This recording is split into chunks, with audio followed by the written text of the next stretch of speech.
ஏன்பா என்ன இல்ல நான் நல்லா ஆசையா கேட்டீங்களேன்னு இட்லி கூட அரைச்சேன்பா. உப்பு ஜாஸ்தி ஆயிடுச்சு. அந்த அளவுக்கு உப்பு இல்லையே. நீங்க சும்மா சொல்லாதீங்கப்பா, எனக்கு தெரியாது அது எப்படி இருக்கும்ட்டு. கஷ்டப்பட்டு அரைச்சேன். இல்ல உன்னோட ஃபீலிங்ஸ் புரியுது, ரொம்ப ஆசைப்பட்டு அரைச்சிருக்கேன்.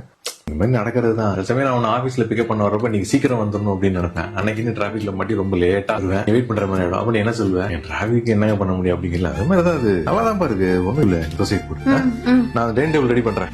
ஃப்ரெண்ட்ஸ், நம்ம பார்ட்னர் விருப்பப்பட்டு நமக்காக ஒரு விஷயம் செய்யறப்போ இந்த மாதிரி நடக்கிறதெல்லாம் சகஜம்தான். அதுக்காக இவ்வளவா உப்பள்ளி கொட்டுவேன், ஒரு நாளும் டயத்துக்கு உங்களால வர தெரியாதா அப்படின்னு ஒருத்தர் போட்டி போட்டுக்கிட்டு சலிச்சுக்கிறத விட்டுட்டு போட்டி போட்டு அன்பை பரிமாறிக்கிட்டோம்னா இந்த இடத்துல நம்மளும் ஜெயிச்சிடறோம், வாழ்க்கையும் ஜெயிச்சிருக்கு.